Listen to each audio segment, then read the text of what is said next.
Kan habis kita di tahun 2024 ini nggak ada pengembangan. Ya udah, dibuat aja RUPS. Di RUPS diputuskan tidak ada pembagian dividen karena laba akan digunakan untuk pengembangan usaha. Selama RUPS itu terpenuhi quorumnya 50+1 atau yang lebih besar, maka laba tidak dibagikan ke perusahaan dan pemegang saham akan confirm, nggak ngamuk ini Pak. Mereka udah tahu skema sahamnya, mereka paham bagaimana memperlakukan. Jadi nggak dapat apa-apa, nggak dapat apa-apa untuk tahun ini. Tapi tahun depan diharapkan, dia kan memang itu yang diharapkan. Yang diharapkan adalah dividen tadi. Gitu. Ya, Pak. Dan capital gain, kalau capital gain seperti yang unlocking value yang digambarkan Pak Reza, yang nilainya perusahaannya mungkin setoran modalnya sekian, kemudian valuasinya menjadi sekian, itulah gain. Setelah saat ini katakanlah divaluasi ditawarkan kepada para investor nilainya 6 miliar. Mungkin 5 tahun lagi valuasinya udah berubah pasti.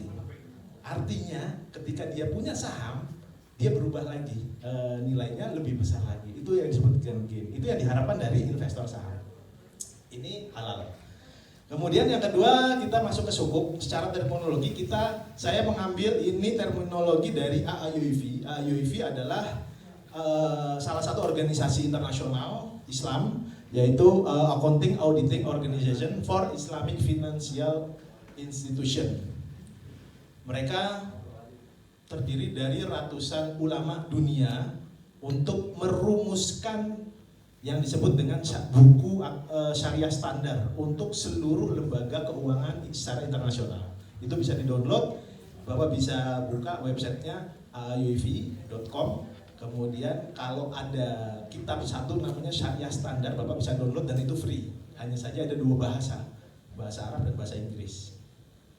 Itu artinya dari sukuk adalah lembaran surat berharga dengan nilai yang sama masing-masing suratnya, memiliki bagian kepemilikan tidak tertentu atas barang kalau dia pembeliannya adalah barang untuk bahan baku dan segala macam. Manfaat suatu barang, jasa, atau kegiatan investasi tertentu, proyek dan segala macam. Ya. Ini kita nukil dari Syariah Standar yang sukuk nomor 17 dari AAUIV. Kemudian mendapatkan keuntungan dari mana si investor ini? Dari margin atau bagi hasil. Bisa salah satu dari sini, bisa margin. Bisa juga bagi hasil. Gitu. Tergantung akadnya. Memang akadnya ada berapa sih, Pak? Ya, di sini. Akad sukuk ini Pak, ada minimal yang dibahas di Syariah Standar itu ada 9 akad. Kita bagi menjadi 2 bagian, akad yang bersifat jual beli dan akad yang bersifat syirkah. Nah, ya, Pak. Jadi apakah harus melulu bagi hasil? Enggak. Bisa juga kita menggunakan akad jual beli murabahah, istisna, ijarah dan salam.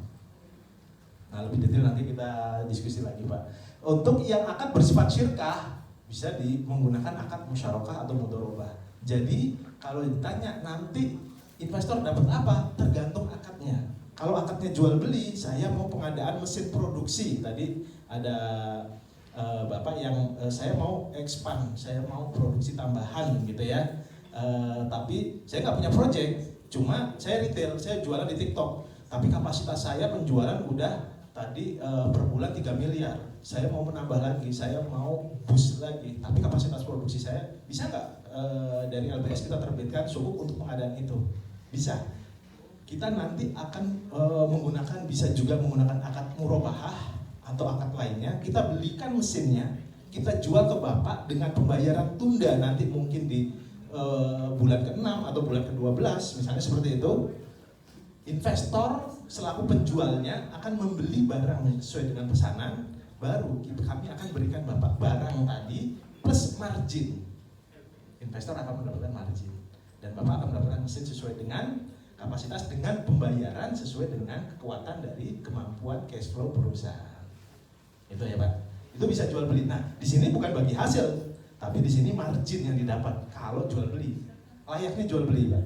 Jadi si penjual atau si investor selaku penjual akan mendapatkan keuntungan atas jual belinya, gitu, dengan tempo tertentu. Tapi kalau syirkah seperti tadi, ya ada proyek 1 miliar, HPP 700, nanti bisa jadi HPP-nya bisa jadi sesuai RAB, bisa naik, bisa turun.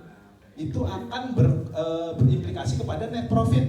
Di proyek itu pasti ya secara di atas kertas 300, tapi kenyataannya bisa jadi net profitnya tipis, bisa jadi lebih besar, bisa jadi sama.